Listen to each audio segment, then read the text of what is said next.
Ryan Reynolds here from Mint Mobile. I don't know if you knew this, but anyone can get the same premium wireless for $15 a month plan that I've been enjoying. It's not just for celebrities. So do like I did and have one of your assistants switch you to Mint Mobile today. I'm told it's super easy to do at mintmobile.com/switch. Upfront payment of $45 for 3-month plan, equivalent to $15 per month required. Intro rate first 3 months only, then full price plan options available. Taxes and fees extra. See full terms at mintmobile.com.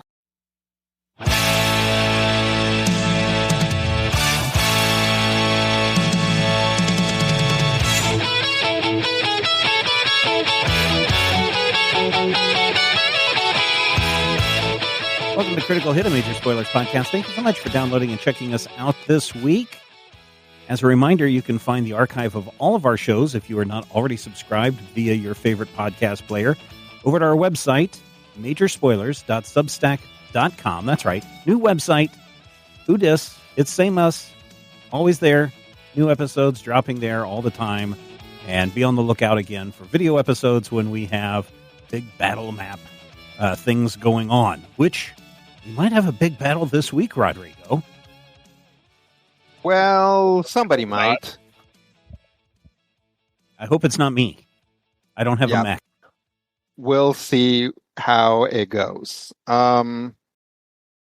Let's start with Dr. Bees. Rob, Rob, do you want to... Hi, everybody. No, that's not the right doctor. Hi, Dr. Bees. Why don't you give us a description of Dr. Bees? Dr. Bees is a tall, dark-haired man, often seen in a lab coat. Today, it's not going to be in a lab coat. It very much looks like what you would think of a professor on vacation. And right now is kind of scruffy looking and looking off to whatever nonsense is happening in the distance. Okay. Well, he hasn't quite caught up to what's happening in the distance. Okay. As he is finishing up, because he was doing some tests, right, on some of the food. Yeah, just trying to figure out what stuff is. Yeah, so as he's putting away his mass spectrometer, he does notice that the light from outside, it is now after sunset, begins to change. Basically, the street lights or something are very quickly obscured. And this is because a truly enormous object is falling to the ground. It lands with a huge boom, which shakes the building and then proceeds to tip onto the building, breaking the wall and then collapsing the ceiling and the floor of Dr. B's building. Start trying to book it out of the building. Okay.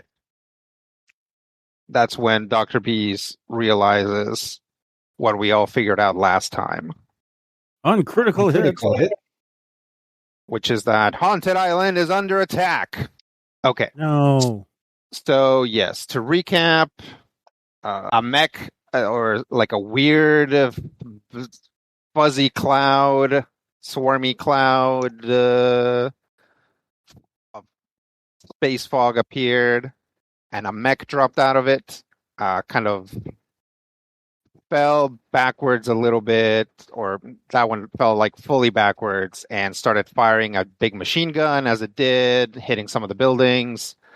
Another one did as well. That's the one that fell on the building where you guys are staying and Dr. Bees is in, and also kind of fell back, like crushing the building in the process. This one, though, has a flamethrower and also fired the flamethrower. And unlike the machine gun, which did some serious damage to a handful of buildings, this one does serious damage to a lot of buildings immediately. Like it just sets up on like almost a whole block on fire in one go. Everybody now is aware that this is happening, and if I recall, everybody is basically in a different place. So,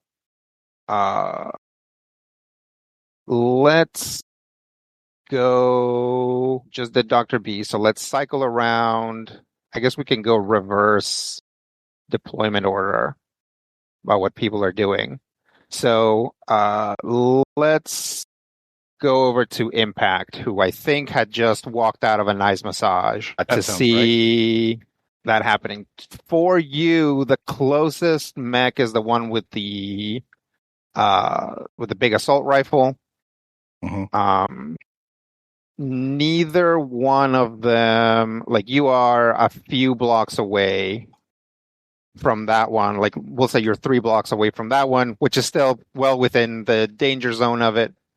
Mm-hmm. Not the heat danger zone. I mean that you can like get shot by a giant bullet, Right? Or potentially stepped on By a giant what is Impact's like initial reaction / action when this happens?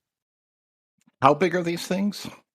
These are size 2 mechs, so they are bigger than the mechs that you've been piloting, which are sized 1. So these things are about 30 feet tall, I want to say. It's about where size 2 mechs tend to clock in. So there's one right here, shootable.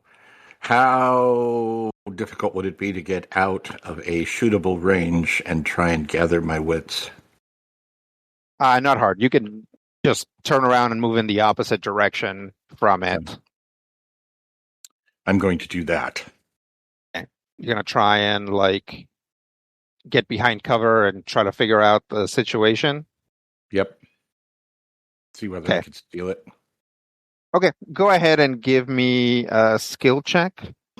Okay. So that's just a D20 roll, and if you have any triggers that would help you either assess the situation or maybe come up with a plan, they can apply. Do you have anything like that? I feel like I do. Let me get to the right place. I can show off, I can threaten, I can punch you, and I can run. These are the things that I can do. None of them seem particularly well suited to a... That's okay. Most of the time in Lancer, we're just looking for a 10, so you still have like a 50-50 chance on a D20 roll. So go ahead and just roll a D20. Rolling a D20. Grit, doesn't he? I'm sorry, say what? He still gets a grit. Does he still get a grit bonus? That's a good question. I don't know if does grit apply on like skill checks, just like outside of your mech. I don't think so. No? Okay. Let me double check real quick because I hate to do a whole thing like this. And it does say on our skills trigger that it's the pilot grit is +1, not a mech grit. Yeah, but also all of your pilot talents only apply to mechs. So Lancer is a little weird like that. Okay, here we go. Let's see. Name your goal. The GM decides the consequence of failure. Determine which triggers activate. Roll a d20. Add any relevant modifiers from triggers, accuracy, or difficulty. Nope, doesn't look like there's a fundamental addition of grit. So, fortunately, though, Impact, or Matthew rolled a 10 for Impact. So, here's your assessment of this. These mechs are very dangerous. Even if somehow you manage to climb onto one, make your way in, pull the pilot out, you would not be able to pilot it because almost certainly, like your mechs, they're sort of locked to the pilot. Potentially, if you did all that, the mech would stop moving, but it's like that's extremely dangerous. There might be other things that you can do in the middle of this crisis that would be more meaningful than getting in there and punching a mech until it lets you in. Okay. It's probably smart. Yeah. You can still potentially do it, and like the mech's physical existence is definitely something that's there for you to potentially literally bounce off of. Mm-hmm. But like there's a lot of people here. Like there's probably other things that you can be doing that are going to like help people more than trying to stop the mech. Okay. All right, we'll leave you there for a sec and move over to bandwidth. What does bandwidth do? You are on the same side of things as impact, so you are closest to the machine gun or to the assault rifle mech. Yeah, I'd definitely, first of all, just dive behind nearest cover I can find. Would we have any means of contacting Moonbase, or is there like transmission delay that just makes that completely unfeasible? There is going to be a delay. Like you can send a message, and the message will go through the channels and get there. It just depends what you want the result of that message to be. Like if the message is just like, "Hey, just so you know, we're like getting attacked here," then that will get there, and they will know, and they might be able to like scramble something to pick you up afterwards. Yeah. But yeah, if you're hoping for any sort of like fast response where like they like sky drop your mechs or anything like that, no, there's no way. Okay, fair enough.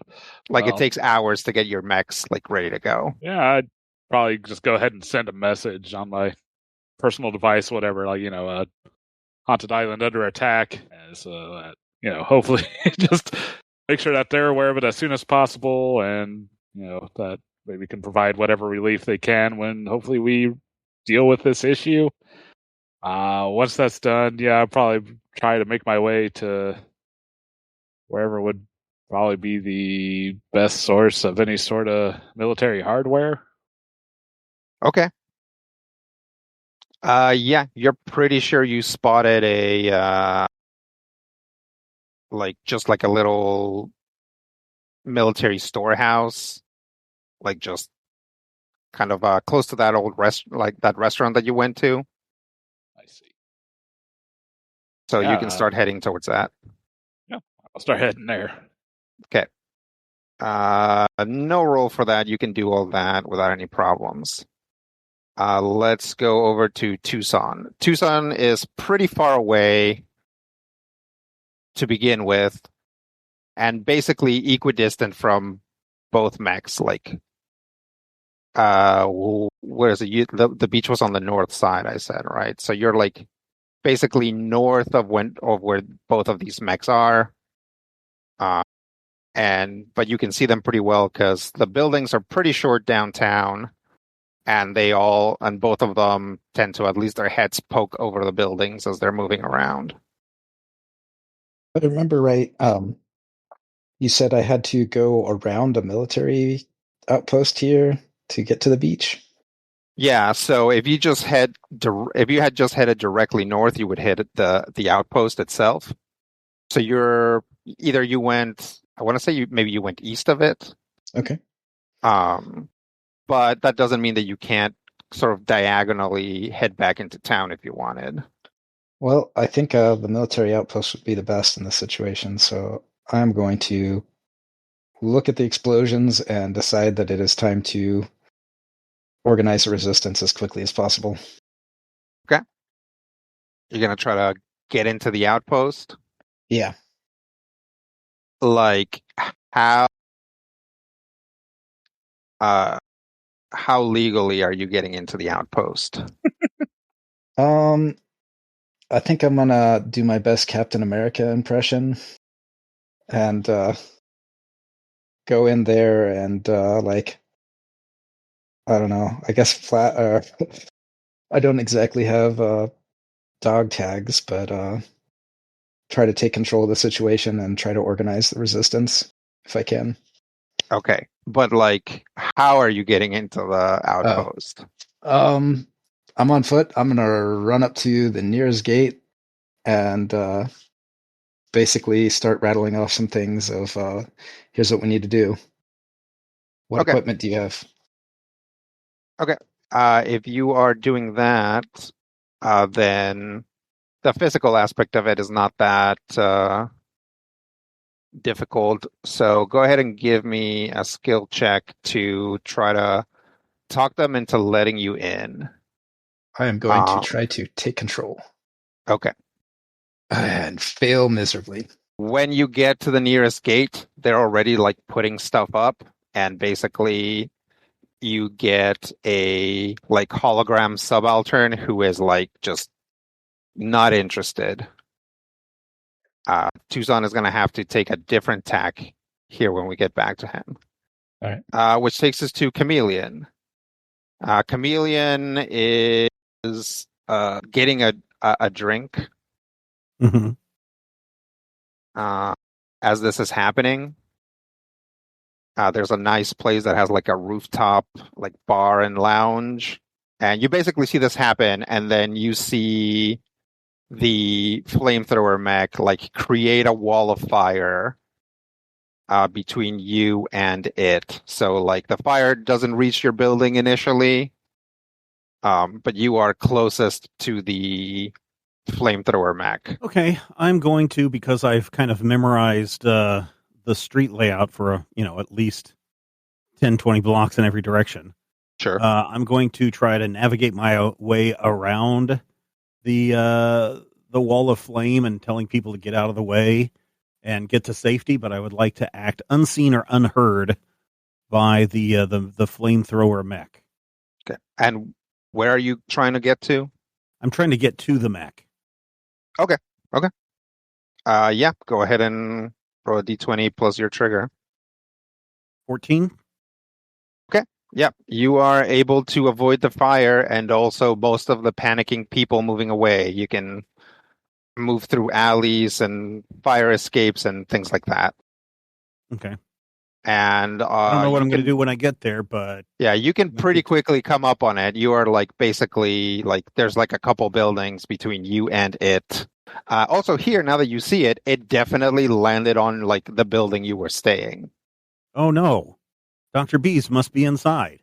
Can I use a spot to see if I can find a way into the building to try and rescue Dr. Bees? Sure. Next time. Okay. Uncritical hit. Yeah. Let's go over to Dr. Bees. Dr. Bees was kind of violently thrown around as the building started to collapse. But, he's able to quickly do a check, and he doesn't have any, like, rebar sticking out of him or anything like that. So just some bruises. What does Dr. Bees do? I'm going to investigate, check out, try and see if I can get a good look outside. Well, try and see if I can get out of the room and then get a good look at what's going on, since I imagine I have no real clear idea of what happened other than an explosion at my building. Right. You're just kind of trying to assess the situation? Yep. Especially if I can use investigate to do it. Sure. Go ahead. Hey, looks like a 17. 17 is pretty good. You're able to make your way out of the room. The doorway partially held up, so you can like crawl out onto the hallway outside. And yep, sure enough, this is all consistent with your building having taken a huge, just like a huge amount of force on the side that your room was on. The other side of the building, although, certainly cracked and crumbling, still is mostly stable, which means you can probably find a way or find some stairs that lead downwards. So that's not too much of a problem for you. However, simultaneously in this heightened awareness state that Dr. Bees is in, you are feeling something weird. Like there's something in your body that is being pulled in multiple directions. Not too hard, just like you just feel like a little bit of resistance when you move away from any of those directions. One of them points straight down, the other two point somewhere else on this floor. Go to the one on this floor that is to the left. Okay. It is behind a door. You try to open it? Yep. Okay. You try to open the door. The impact has basically like popped the door out of its like normal alignment, so you're able to like basically push it open. And there's a couple of people like huddled by their beds inside. Gesture to them, try and grab their attention. Come on, let's get out of here. Okay. We'll leave it there for now. Over to impact. Didn't I just warp a door? Oh, no, wait. That was a different impact. Hi. Okay. So I'm on the other side of town. There's a guy shooting bullets. Yep. Do I have a perspective on the other mech? Yeah, it's not too far away. It's like a block. It's like basically just one block farther off than this one. Okay, because my first thought is I want to head back and see if I can rendezvous with the rest of the squad. But also, sure. Can I tell that they just, fell on a building? Can you tell what? Can I tell that one landed on the building where I would be going? Sure. By now, you can figure out just by where it is that, yeah, one of them landed basically almost on top of your building. Okay. Or the hotel where you were staying. I'm going to double time it back. Okay. Head straight for that. Yep. Okay. Do you have any triggers that'll help you in that sort of situation? Move very fast. Okay. I have get somewhere quickly. I have a +4. Okay. Go ahead and roll that. 20 + 4? Yep, D20 +4. Yep. That's 24. Hang on, sorry. We'll see about that. Oh, should never, ever question what nobody is sure of. Fine, Close. It's only a 22. Yeah, it's pretty close. Yeah, so Impact just starts booking it. Tiny Tom Cruise style, just whoo-wah, whoo-wah. Yep. Like jumping over fences and kicking off of walls and knocking down tables. Yep. And like definitely there's another volley of like bullets, like giant bullets as the assault rifle mech rights itself and starts firing. It also like you can hear like its voices, like the pilot's voice is like projecting out, and it's like, dang it, where's that button? Oh, here we go. And then like you hear like click, and this other voice starts playing, and it says, "Attention, people of Haunted Island. We represent the Steel Thatch. Your evil Sotrock plot to change our world will not function, and your Union cronies' technology is nothing compared to ours. Surrender now." And it just kind of like repeats that on a loop for a bit. Let's go over to Bandwidth.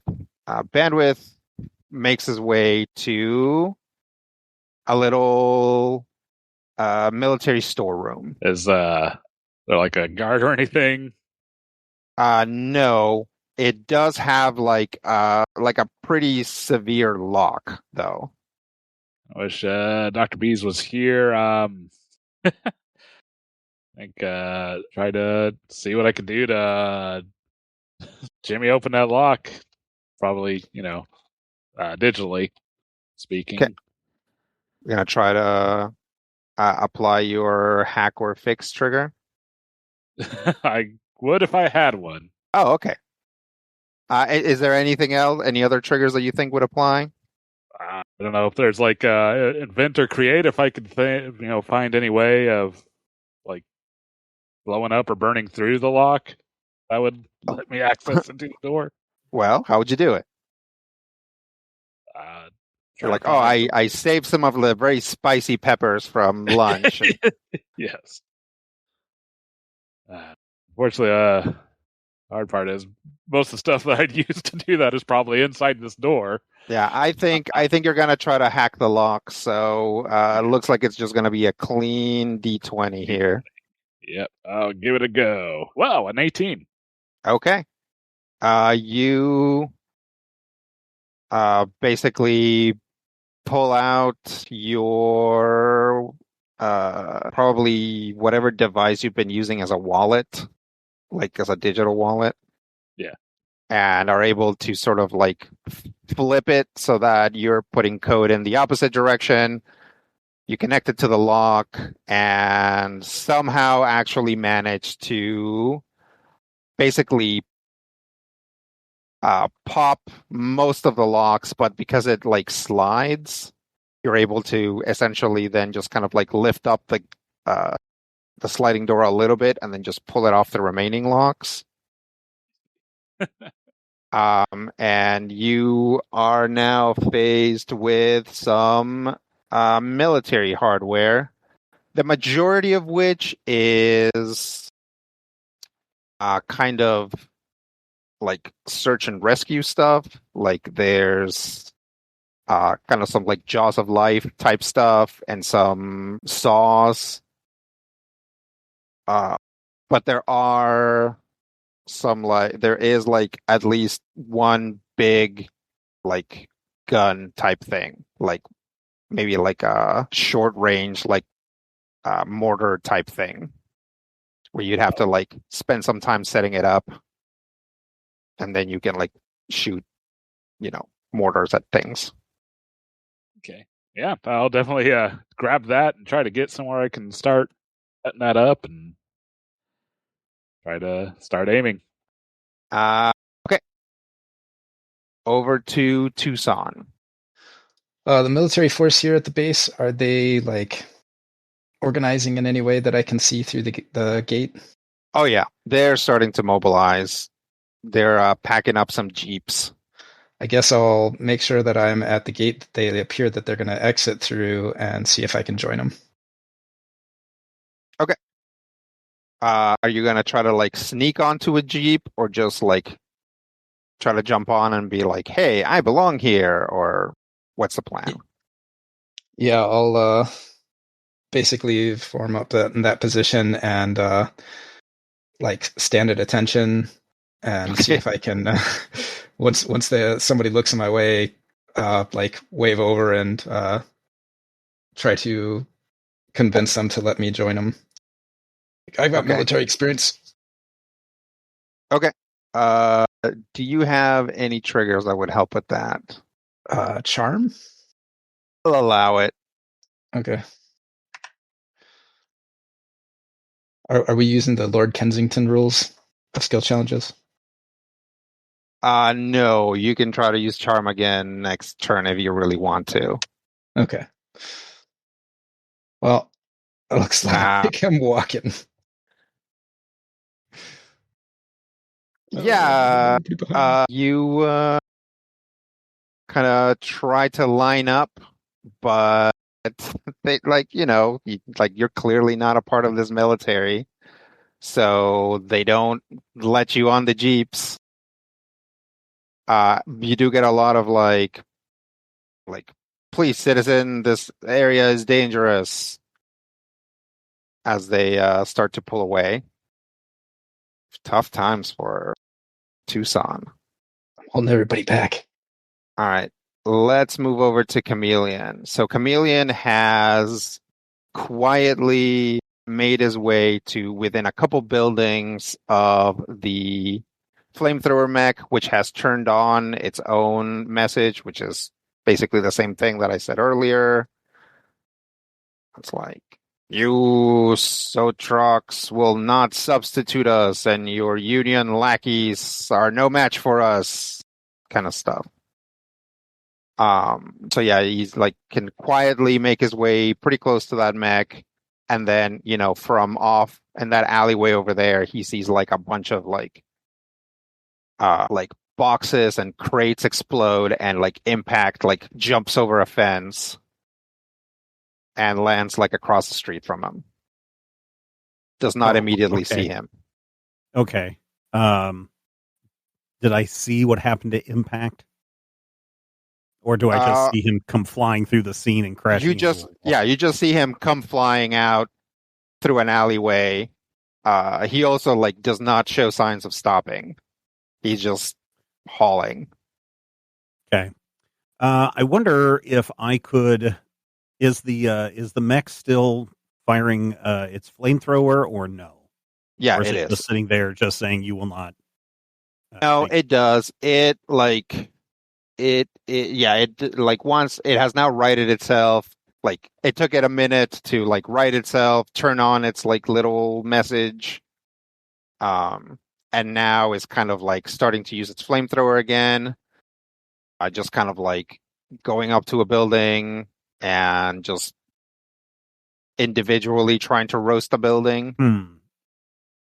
Would this be a situation where I might be able to get up to the cockpit and take someone out? No, it would be several different skill checks to be able to climb up to the mech, make your way in, get into the cockpit, and then engage the pilot. Well, I wouldn't engage. I mean, he wouldn't engage me. I would just take him out. Okay, so I know this mech has crashed into our hotel. I am more concerned about Dr. B's, so I should probably try to see if I can see him anywhere, or if there's a way that I can get into the building to find him. So I would have to use my spot for that. Yeah, there's a way for you to get into the building. Okay.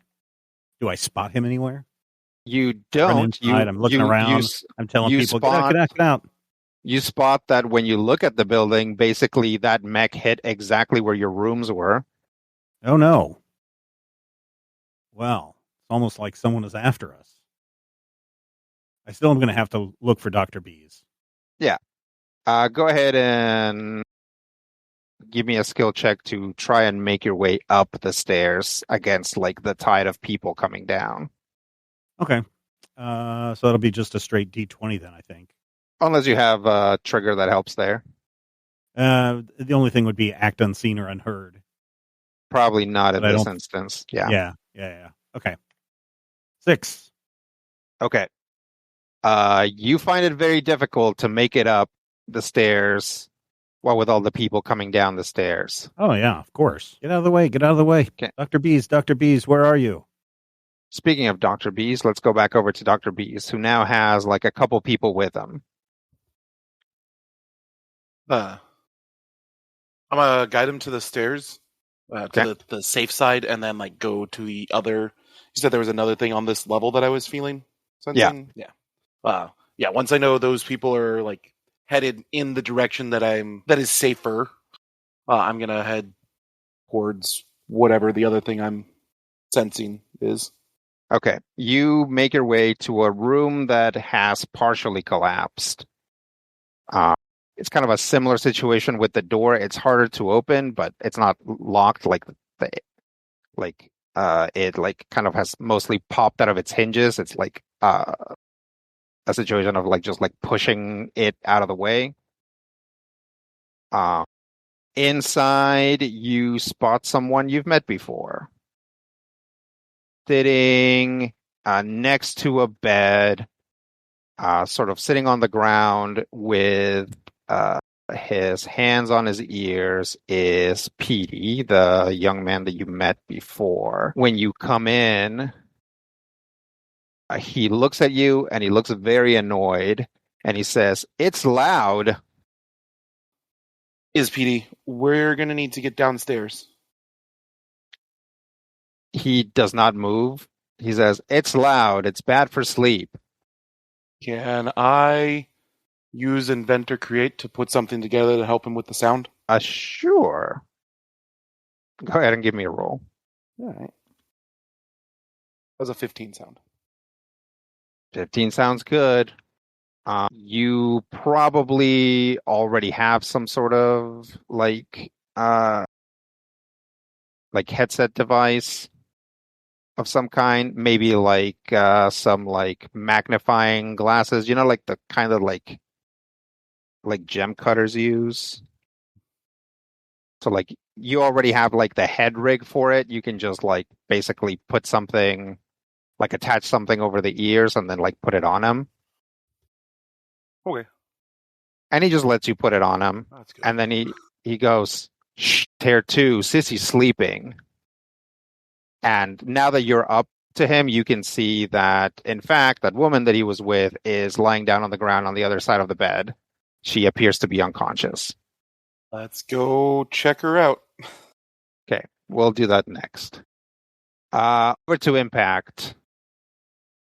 Okay. You are now basically at the building where you were staying. The mech with the flamethrower has its back to you, and it's torching buildings just kind of off over there. Does it seem clear to me that somebody was attacking us? You guys specifically? Yeah, No. because that's my. If they were, they are so bad at it. Like they have no idea. Like they, like here you are. Mm-hmm. Like that mech has a flamethrower. If they knew where you were staying, you think they would have flamethrowed the building where you were staying instead of just kind of using it as a handrail to get back up and then proceed to use a flamethrower on other buildings, right? Mm-hmm. Makes sense. I mean, again, unless they are like so bad at it. I have flames on my shirt, so there's a good chance that they may think I'm on fire already. Okay. So they're not like the brightest bulbs at the bottom of the barrel. All right. So does there seem to be a way into the building, or is it like collapsing, crumbling, breaking? Yes. So both.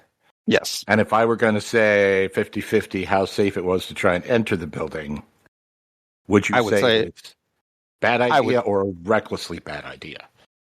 I would say it's only sort of a bad idea because, well, I'll give you guys this. Like, all of you now at this point have realized that pretty far away from where these mechs are, well, maybe except for Dr. Beats, he is inside a building.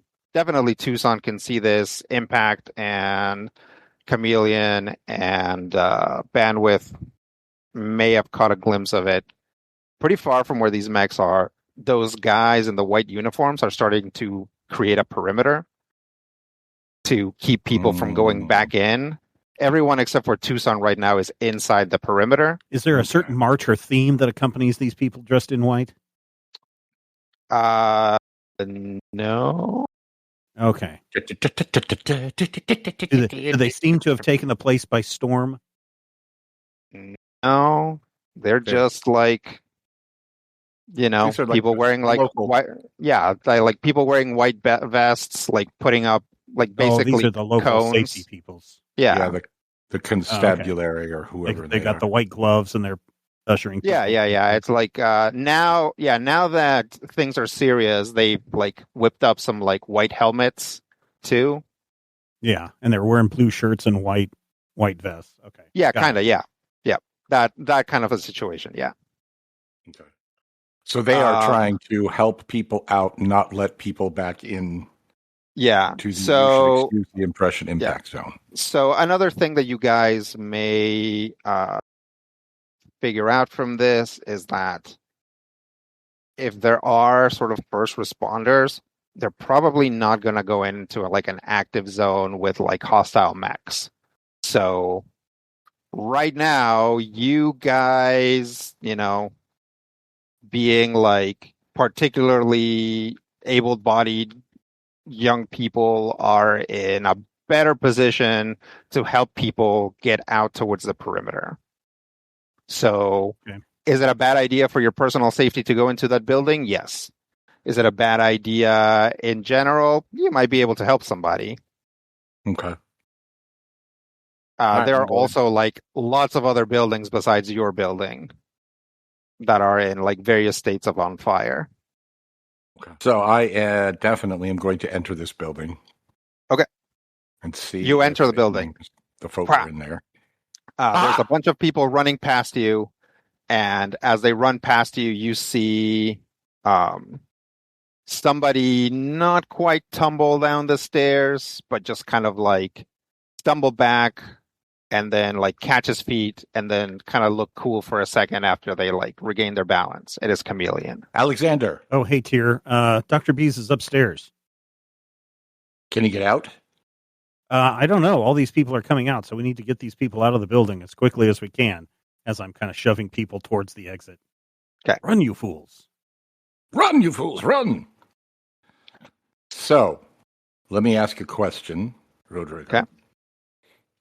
Chameleon is a compact young man, and the crowd is pushing him he's back. 6 foot tall, so. Right.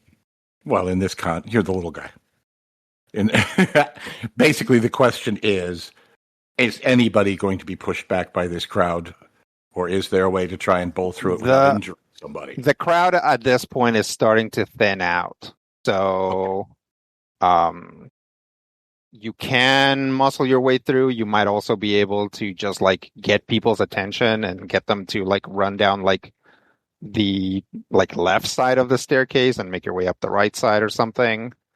Okay. Or yeah, you and Chameleon can basically like do that thing where you like cross your arms with like your elbows forward and like make your way up, and then maybe like push some people to the side as you do. Mm-hmm. There's a few ways that you guys can make your way up. I'm thinking a combination of 2 and 3. Okay. Trying to keep people orderly and telling them to move towards the left, and also kind of maybe not shoving, but gently moving through the crowd. Okay, what are you mostly shoving or getting people's attention? What are you mostly trying to do? Like, what are you putting the most effort into? I am putting the most effort into moving and making sure that Chameleon and I can move up, but not at the expense of anyone else's injury. So, like, okay, I don't have a problem with like helping someone, moving someone. If somebody is like literally in the way, panicking, picking them up and gently putting them somewhere.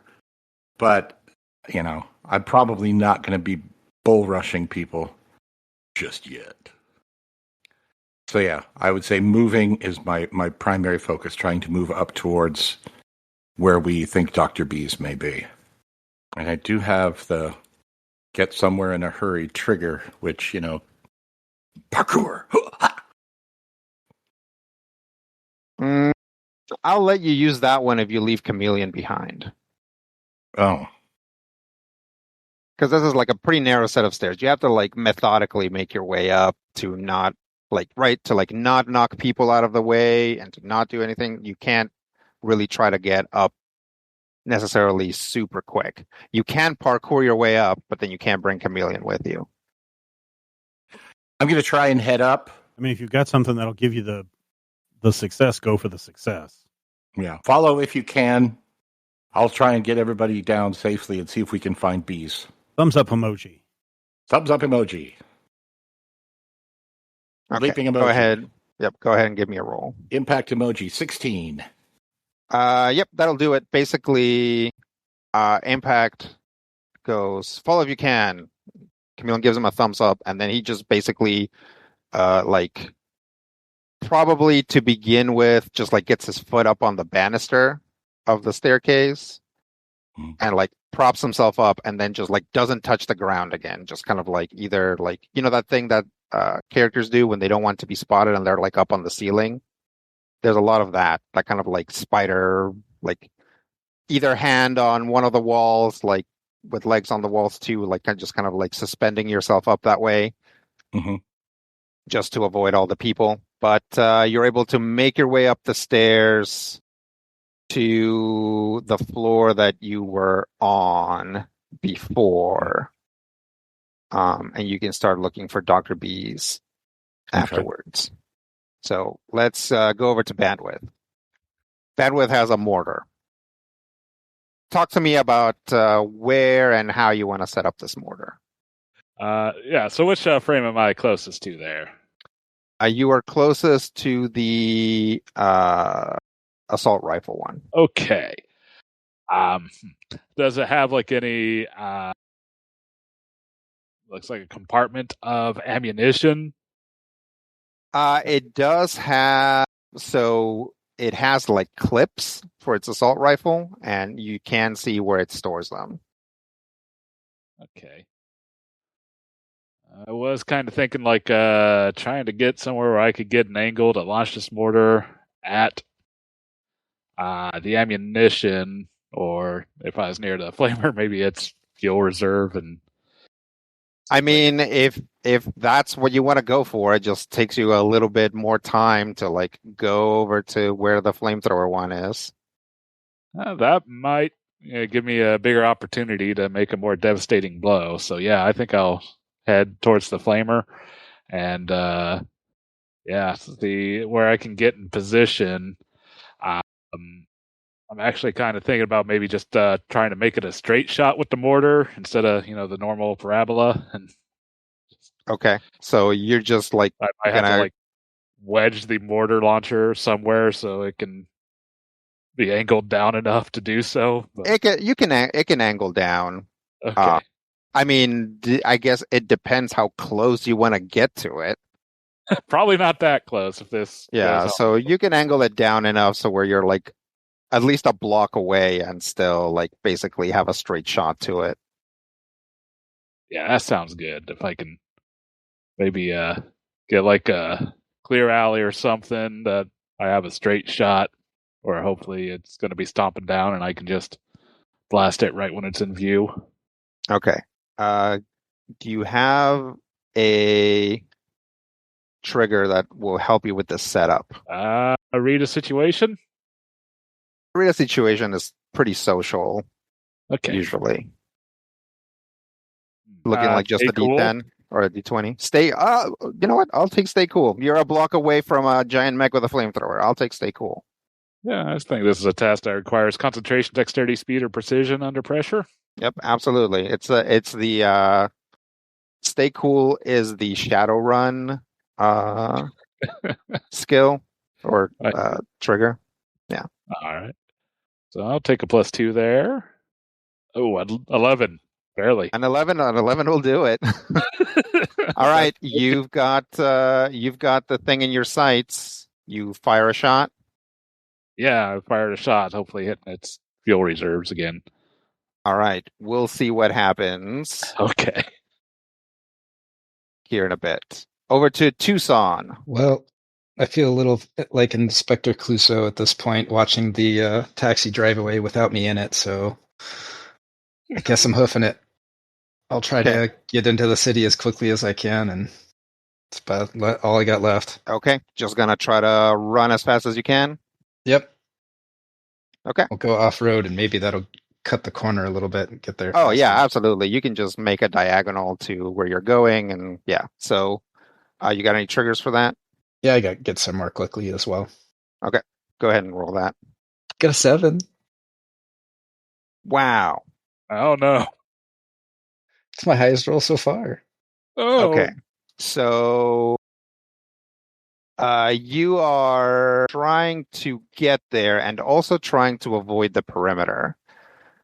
So you're able to cross the perimeter without being stopped, but don't get very far in before one of the um, nearby buildings, like one of the windows like bursts out and something peeks out from under it. It is a person covered in black robes, has a weird mask made out of wood. And under their arm, they're like holding like a toddler who is crying. No. There is like smoke coming out of not this window, but definitely the windows above it. Is there anything on the external side of the building that I can climb up to get to them? The building itself was like poured, like basically 3D printed. So there's like these like natural ridges. They're not super great handholds, but they're not terrible handholds. All right. Well, to save a baby, yeah, I'll climb up the outside of the building and at least help the baby down. But allow the adult either to climb down themselves or find another way. The priest hands you the baby and then scuttles back in, presumably to find more people that need help. You now have one baby. I'll add it to my inventory list. Okay. Let's see. That was Tucson. Over to Chameleon. Chameleon, now the people have thinned out enough that you can go upstairs. Okay. Without too much problems. Yeah, as I'm running upstairs, and I'm looking out the windows because presumably the back of the mech is to us. Mm-hmm. Yeah. Is there anything that I could spot that would allow me to deactivate that, or is there a burst water pipe that I can spray on it and it'll be like and fall over? You can figure out ways to hinder the mech in some way. But probably not from the building. Okay. You know, there are like power lines and things like that. They're not like exactly like, they're like actually kind of like they're like underground power lines, but they have these big posts around them to like prevent people from accidentally going into it or whatever. So you know that there's like electricity running through those. There are probably ways to access like firefighting systems, which are probably not active right now because, you know, it takes like a firefighter to like come over and turn them on. The same way, you know, in today's real world, a firefighter needs like a big, what do you call it? Like a big wrench to like open up a fire hydrant, right? So yeah, kind of like that. So you might be able to access those. Yeah, let's see if I can. Yeah, let's see if I can spot a way to activate either the electricity or the fire hydrants or both. I'll tell you what. Directly under the mech.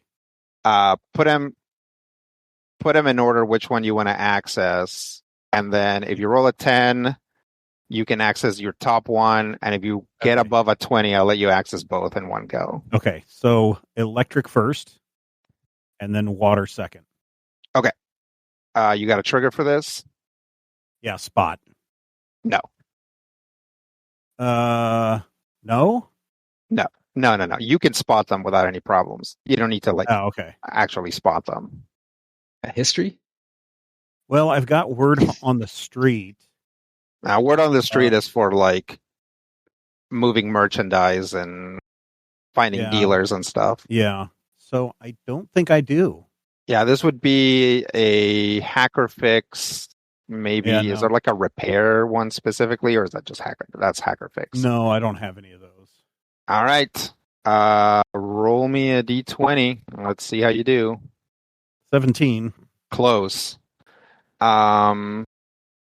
Yep, you're able. You like pop out of the building, slide down the wall, and are able to make your way over to the electric cabling box or something. Yeah. Yep. Like a big big junction box, and then there's like another one across the street as well, and you're able to like easily pop the casing and now have access to like a bunch of big, scary looking cables. Nice. We'll do something with those cables next go around. Okay.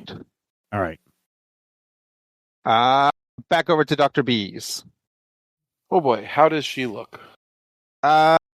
She looks like she's alive.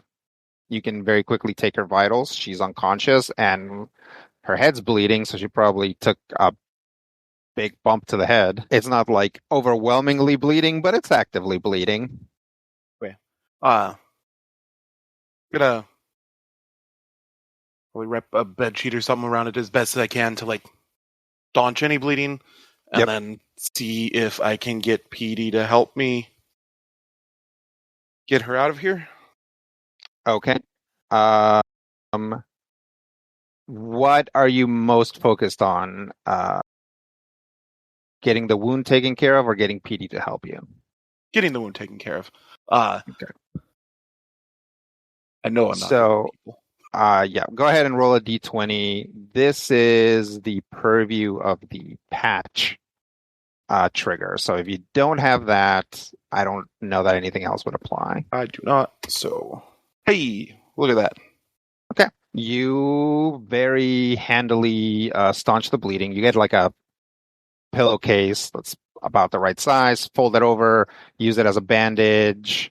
You're even able to like maybe find a pin or something to like, just like really secure it on rather than having to tie it.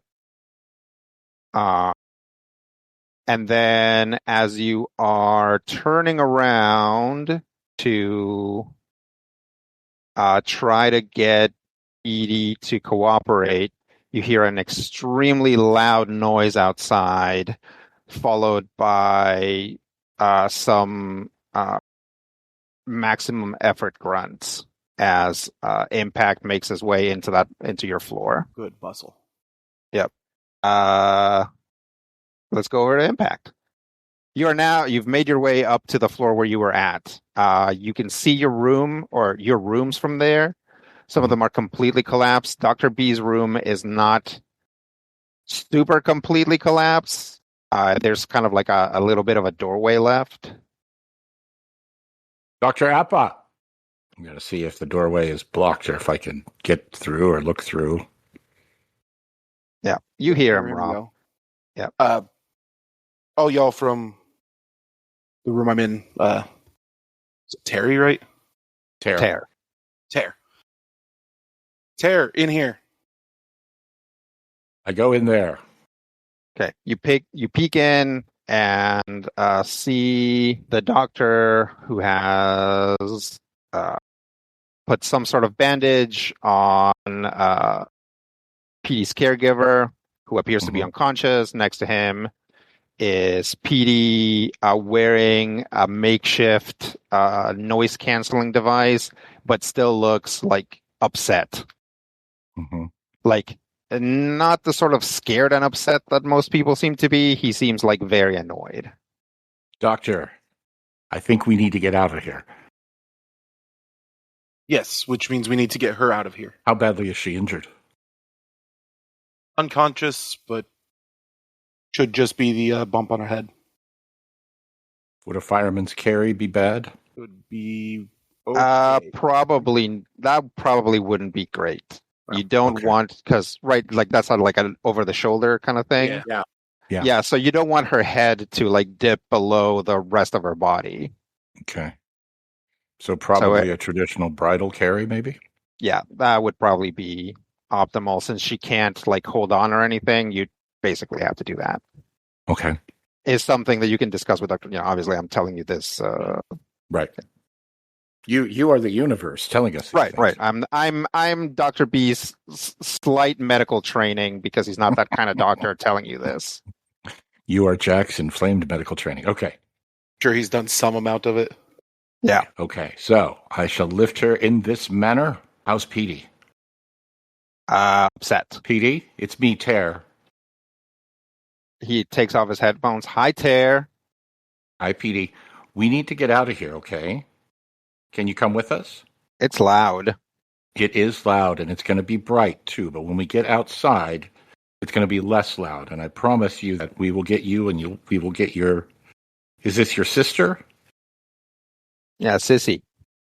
Okay, we're going to get you and Sissy... She's away from sleeping. the house. She is sleeping. We're going to take her downstairs. I'll be very careful with her, okay? All right, go ahead and give me a roll to get P moving. The things that I'm good at are not really good here. Yeah, this would be the province of charm, probably. Mhm. Possibly lead or inspire if you have that. I don't have that. Okay. I have show off, and I have the one that I'm absolutely not going to use on this young man. Sure. So just roll a 20. And it's a 20. Nice. Nice. Yeah. Well, Well, it's no. I think You literally rolled a 20, not a you D20. forgot the D. Yeah, I mean, fine, it's a 13. 13 will do it. It was a 20. It said rolling 20. PD stands up and grabs onto Tear's belt, like from the back, and then just waits for him to start moving. Are we ready to go, Doc? Lead the way. I shall Right, carefully you guys. lead the way. All right, you guys start making your way out of the building. Let's see, that was impact. Over to bandwidth. You take a shot. Mm-hmm. I think last time to set it up, you got a good. Yeah, you got like an 11, right? No. Yeah. Roll that. So you hit it. You don't quite get the fuel tank, but it suddenly looks very confused. Like it stops, it turns off its flamethrower and starts looking around, and clearly it's just looking like a mile above you. Like it just cannot fathom that anything that wasn't a mech just hit it. I see. Do I got another round for this mortar? Yeah, you got a couple more. Okay. Can I maybe now try to perhaps aim for the cockpit? And Most mechs, the cockpit is like within the chest, right? So it's like the most protected part of the mech. okay. You could try to hit the sensor cluster, or if you wanted to like maybe knock it off balance a little bit, you could try to hit like a leg or a knee. I might go. Or for you the can head. you can aim for the fuel tank again. But Yeah. Well, you know what? Yeah, let's go for that fuel tank. I want to okay. see if we can. Do you have anything that would help you like correct for air velocity or something like that? Would survival skills apply for? I don't really think I got anything. For measuring the wind? Yeah, for measuring the wind. That's kind of what I was. I'll allow it. Okay, well, I got a +2 in that. Yeah. All right, I'll give that a go then. I roll a 12. All right. You hit the fuel tank. All right. However, these are like properly designed mechs, so it doesn't like immediately explode because you hit the fuel tank, but fuel starts leaking. Okay. All right. Both like simultaneously seems to reduce the pressure of the flamethrower, and also is now creating like a bunch of like, flammable fluid under its feet. That'll take us to Tucson. Tucson now realizes that there's a bunch of those guys with the wooden mask in this building trying to get people out. All right. Well, I guess I'm on evacuation duty then. I will try to use my presence of will here to get them organized and moving in the correct direction to get to the evacuation areas. Okay. That sounds good. You got a trigger for that? Yeah, I'll use take control again. +1. So I now have my new highest roll of an 8. Seriously? Yep. Wow. That is Good day for Jesus. Just no one wants to listen to me today. Yeah, I think it is. Yeah, you can roll a 20. So, yeah. Pro tip. Exactly. This is important. Yeah. Pro tip, cheat. Yep. Yeah, so Tucson is trying to help, but um, these guys are actually already pretty organized. They just start like handing me people to carry or Yeah, stuff like mostly they're like kind of, and they don't speak much, but they're kind of like, hey, here's a child. Why don't you go put it over there where those people in white are?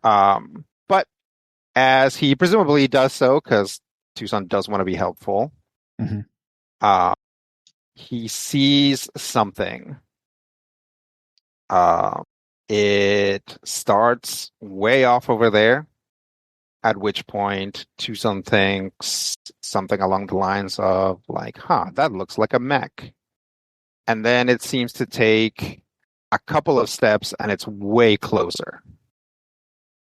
And then a couple more and it's basically caught up to where Tucson is, as it runs by. This is a humanoid mech. It's got kind of like roundy, bubbly shoulders and sort of like a helmet type sensor cluster. On one of its shoulders, it has nose art. It looks like a really like a sphinx with like a really like jerkwad grin on its face. Like but it's like a full-on like sphinx with like a little headdress and like a human head, the body of a lion. It's like in perspective, so you don't see the back of its body too much. And underneath there is a serial number, which you don't quite catch. And right below that, you see the name, or you see the word riddle, as it basically just shoots by you. And within a few more steps, it is up to the assault rifle mech, at which point it whips out a sword that it had attached to its back, which ignites with energy, and it takes like a big slash at it. And obviously because but like, yeah, basically a mech that just cleared like 800 yards in one go. It's like, oh yeah, there goes an Everest. Cavalry's here. That was Tucson. Over to Chameleon. You've got some cables. Yeah, I do. Also, something just hit that mech. Yeah, and I noticed that there's suddenly pouring out of it a bunch of low-grade fuel. Yep. And I was going to try to create a low-powered EMP to take the mech out, but if it's already leaking fuel, electricity and fuel don't really mix. So I'm going to rip open that cable and toss the sparking cable onto the puddle of fuel right under its feet. Okay. All right. At 20. Wow. And a real one this time. Wow. Yeah, a real one. What a one to get a nat 20 on. So bad news and good news, sort of in that order. You throw the cable onto the fuel puddle and it immediately ignites, and it is like it burns extremely bright. Just really hot. And unfortunately, at first, it doesn't seem to do anything. Like, this mech seems to be like really insulated against fire. But the second thing that happens is that it starts to sink because it's so hot that it's actually like melting through whatever pavement this is. So it really kind of stops being able to sort of move, forwards and backwards laterally. It can still move, and it still has a little bit of pressure on its flamethrower. But you basically get it stuck kind of like up to its knees in like burning, melted pavement. Nice. Nice indeed. Got you, sucker. All right. Over to Dr. B's. You guys are making your way out of the building. Am I still sensing someone downstairs? Something downstairs? Yes. There is someone in the floor below. Was this a 2-story building, or were we... No, you guys were like, it is like a 5-story building. Okay. I'm going to tell Impact to get those two out of here and head into the 4th floor. Like, I think there's someone else in here. I'm going to go check. All right, stay safe. Okay.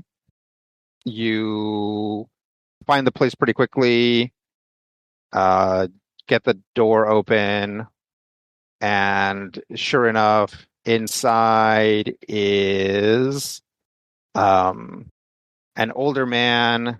He's got a long beard. He's really wrinkly, and he's lying in his bed, holding onto his cane.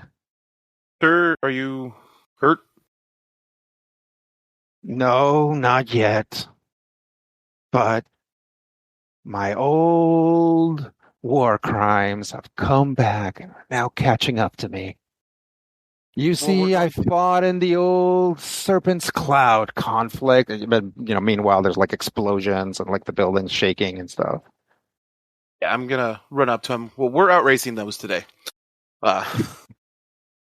And kind of pull him out. Try and pull him out of the bed. Okay. Go ahead and give me a check for that. Nope. You got a trigger that helps with that? Almost certainly not. Any physical triggers for Dr. B's? No, not unless blow something up counts. Not in this case. Oh, man, that's what I needed. Dr. B should have gone after the mortars. I really feel like we're all doing the wrong thing. Yeah. You guys are basically rotated one around. And in fact, you know that because Alex is in Brian's seat. Yep. That's what it is. That's just too mean. Too mean. It's not his fault. All right, give me a roll there, Rob. Yeah, it tracks. Okay. So here's the deal. This old man seems to want to die here, so he's not helpful. Is Dr. B's gonna leave him here to die, or is he still gonna try to get him out? Gonna try to get him out until such point where it becomes it's either him or me scenario. Okay. It doesn't quite get to that point, but Dr. B's is not really a very physically oriented person. So carrying a man who is not helping, he's not fighting you, but he's also not helping. Basically Dr. B's manages to get him into a fireman's carry, which really hurts his back, especially since you guys have not really gotten any of that R&R that you were supposed to get on account of being attacked. So let's make a note somewhere that Dr. B's hurt his back. Oh boy. Dr. B's is doing the heavy lifting. Yeah. Yeah. And I'm doing the crowd work. Yep. Dr. B's hurt his back. Yeah, so Impact. Yeah, Impact is up next. So Impact makes his way out in time to see a lot of things happen. Basically, he comes out and the flamethrower mech is in the middle of an inferno and seems to be sinking. And you can kind of see over one of the buildings that another mech is now engaging the one with the the one with the assault rifle. Mm-hmm. And also off over there, you see another mech heading towards you. This mech, it's far away, but it's really kind of, it looks like a big rectangular prism, but with like soft edges, kind of like rounded edges. There's something that's like kind of cute about it. It doesn't have like a neck. It's all like just kind of one chunk going from the torso all the way to the head. Mm-hmm. It does have a big sort of kind of glass looking slot in like at the very top of its head, making it look like, it kind of gives the idea of that being its eyes, kind of like a Cyclops visor type thing. Mm-hmm. It also seems to be carrying some sort of weapon, but because of where the buildings are, you can't see it. I will point out that mech and the Everest that you saw before, both are like beige with some, let's say, black and blue markings, but mostly beige. Do we know those colors, or is it just... Yeah, these are Union guys. Well, I guess. All right, you've got a couple people hanging on to you. Now that you've seen that. Yep. Do there seem to be any type of maybe peacekeepers or health havers or doctors? Not. They're pretty far away. They formed a perimeter, and you're pretty sure they're not going to get in here until the enemy mechs are neutralized. How far am I from the perimeter at the closest? The closest line of the perimeter is, we'll say, maybe 5 blocks away. Is it still super loud out here? Oh, yeah. Okay. Yeah, there's like 2 mechs just like a block away, just going at it pretty hard. All right. I will try and take the shortest route to someone who might have some first aid and or the possibility to get Petey and Sissy out of the line of fire. And if it's super loud, hopefully he will continue just to come along with. Yeah, he does. Okay. But I also know that you can't boost with a payload, so I'm probably going to have to move at like a regular PD kind of pace. I mean, yes, you can't, like, PD's probably not even going to run, and if you get him running, you don't know which direction he's going to run anyway, so... Yeah. Right. You kind of have to slowly make your way over to someone helpful. Okay, I'm going to try and take the straightest route without getting set on fire or, shot or, I don't know, attacked by velociraptors. Yeah. As you slowly make your way away from the other mechs, down the street, you spot someone else that's carrying like a kid on each arm and has another one draped over their shoulders. Mm-hmm. He's tall. You eventually recognize him as Tucson. Is he headed the same direction that I am? Yeah. Okay. Tucson. Yeah. Hey, Lewis. Sorry, wasn't thinking. Yeah. I see we're in the same business today. Yeah. I came across some folks and they put me to work. That's fine. Do they have a specific place that they're going? I'm just trying to get some people to maybe medical help. There's some military folk forming a perimeter. We just got to get them out to there, and they'll be able to get them to some medical treatment there. I've been heading this way, and I think that's the closest, so... Yeah, follow me. I saw them on the way in. Right. No roll necessary there. That takes us over to bandwidth. Hey, look. That there's some crazy guy who just set that fuel on fire. Oh wait, that's Chameleon all the way over there, or Alexander, as it were. Alexander. Hey, man. Hey, good work.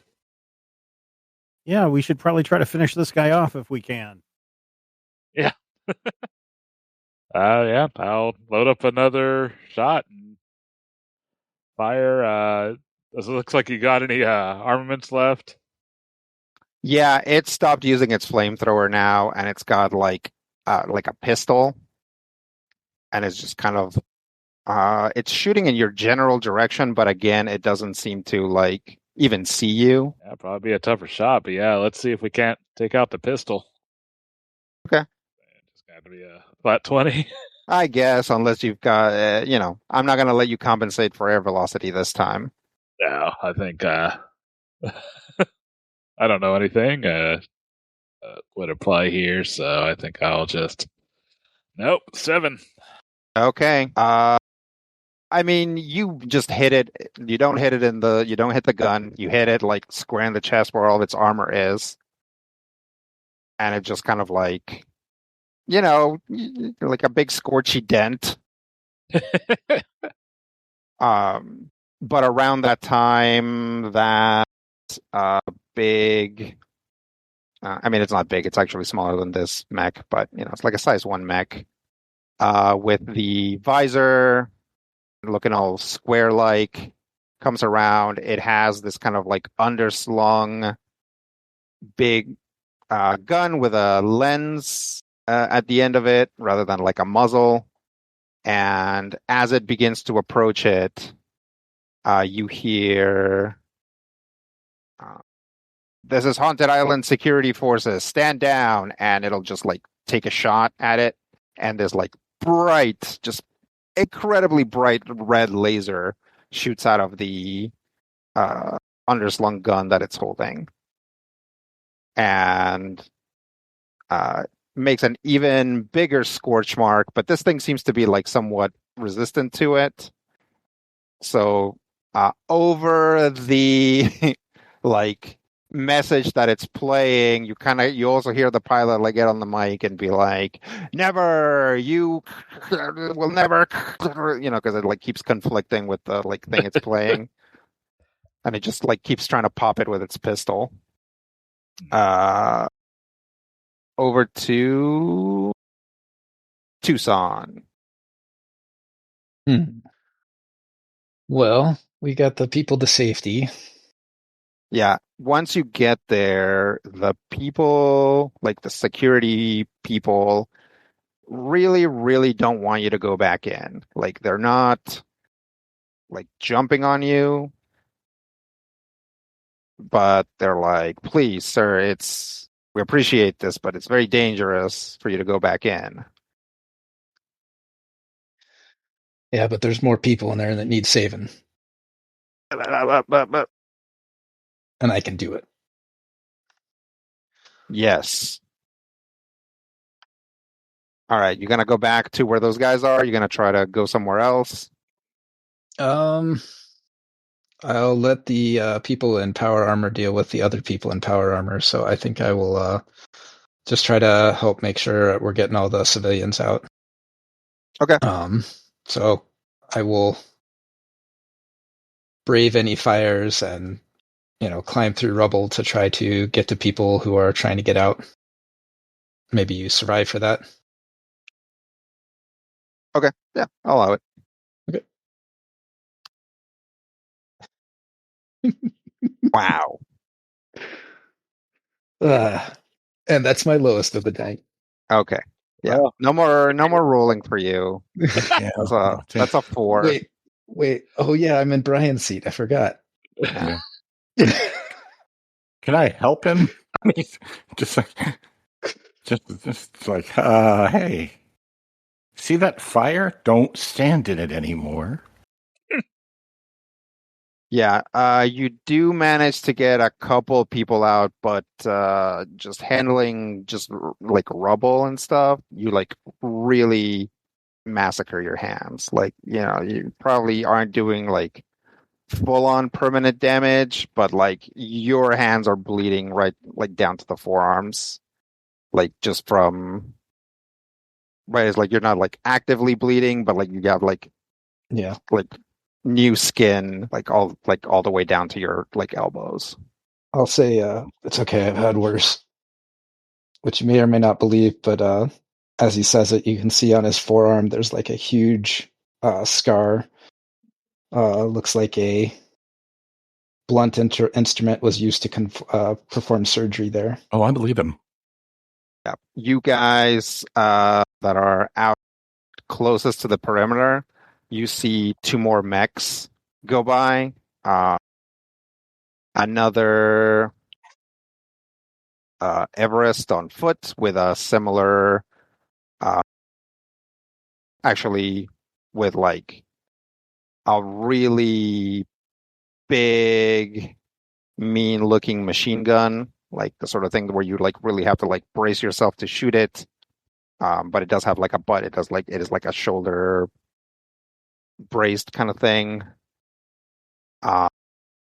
And then also another one of those blocky ones, but this one has like a pair of like short wings and is actually flying. And they're both heading towards the fight. More Union colors. More Union colors, yeah. Chameleon. Looks like now yeah, go ahead. I was going to say, I think I'm going to turn to Bandwidth and say, I think we just need to get out of here at this point.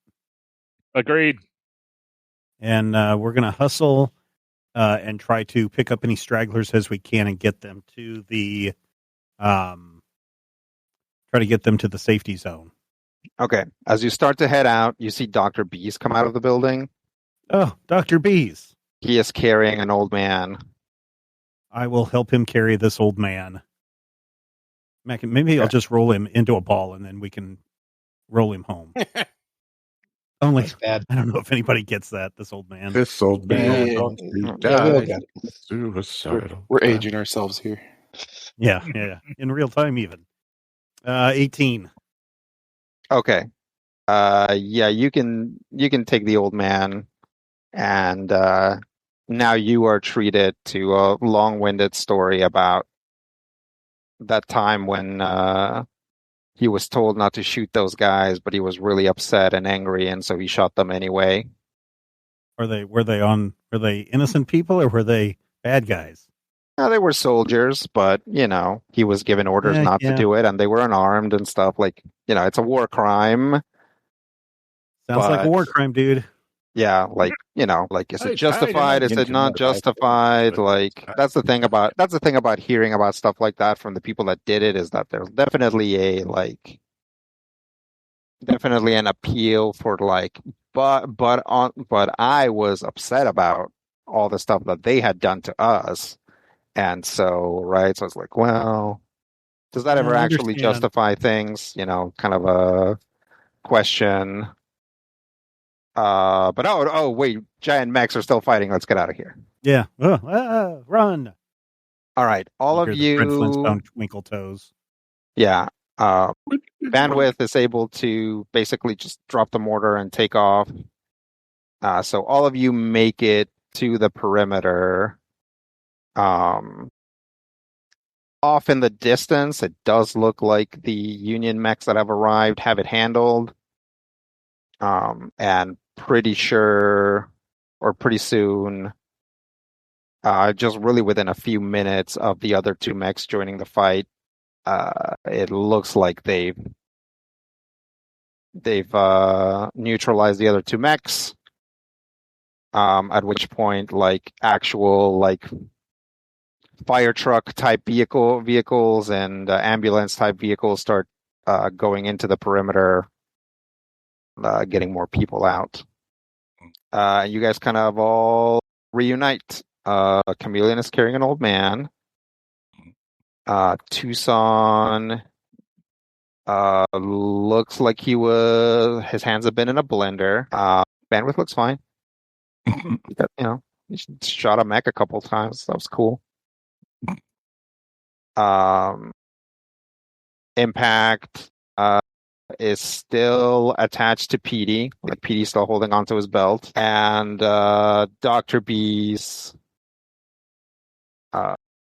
is doing that thing where like the top of your back, like from your neck to like the middle of your back is kind of like hunched a little. It's painful. Does this happen often? I say in general to somebody dressed in their white safety uniform. No, this is the first time we've ever been attacked this far in. Usually, he says, like, basically taking the old man and putting him on a stretcher. Usually, any attacks come by sea or by air, so we are pretty well set up to defend from those. This was new. This is something else. Okay. I turn to the rest of the people, my group. Do you think they were after us? Seems like it. No. I think they're just here to sow discord amongst, the Union settlement. I think we may just be collateral damage, but This was just bad luck. Yeah, I guess so. So much for rest and relaxation. I mean, Dr. Appas, is your back okay? The old man was heavy. Oh, and I kind of look around at like Impact and Tucson. Oh, yeah. That old man, skinny old man was definitely heavy, and give everybody this knowing nod. Hey, I know that from walking around earlier, there's a place where we could get you a massage and maybe straighten your back out. Yeah. That place is unlikely to be open anytime soon. Yeah, we're in the safety zone. But it's the shop inside the safety zone. Yeah. I feel like there's a good chance that they may be closed for the duration. You guys don't understand anything about how capitalism works, do you? Not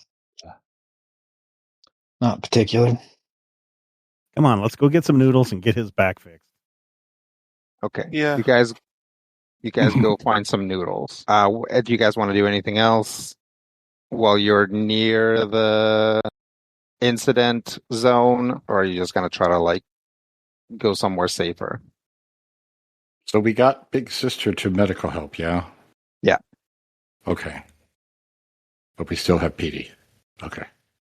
You still have PD. You can either continue hanging out with PD, or you can try to get him to someone who will help him.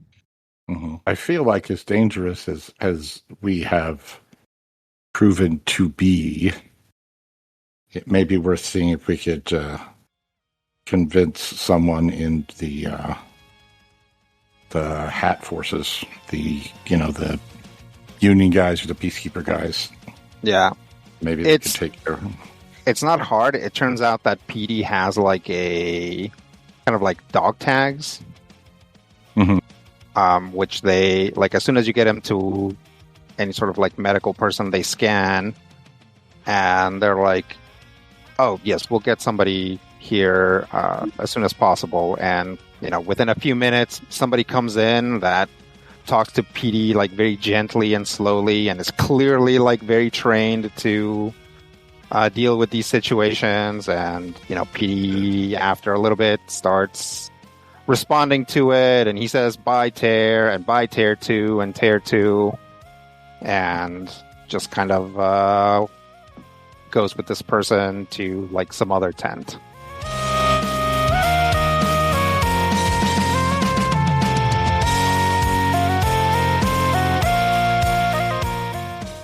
Critical Hit is a production of Major Spoilers Entertainment, LLC, and is produced and edited by me, Stephen Schleicher.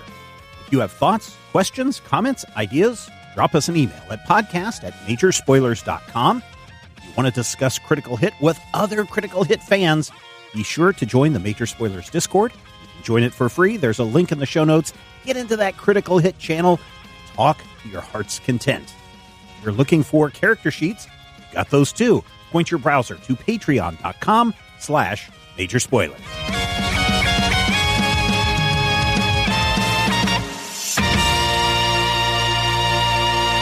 This podcast is copyright 2026 by Major Spoilers Entertainment, LLC.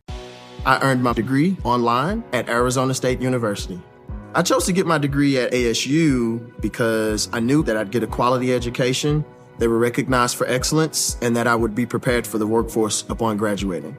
To be associated with ASU, both as a student and alum, it makes me extremely proud, and having experienced the program, I know now that I'm set up for success. Learn more at asuonline.asu.edu. Marketing is hard. But I'll tell you a little secret. It doesn't have to be. Let me point something out. You're listening to a podcast right now, and it's great. You love the host. You seek it out and download it. You listen to it while driving, working out, cooking, even going to the bathroom.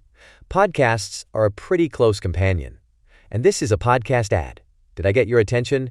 You can reach great listeners like yourself with podcast advertising from Libsyn Ads. Choose from hundreds of top podcasts offering host endorsements, or run a pre-produced ad like this one across thousands of shows to reach your target audience and their favorite podcasts with Libsyn Ads. Go to libsynads.com, that's LIBSYN, ads.com today.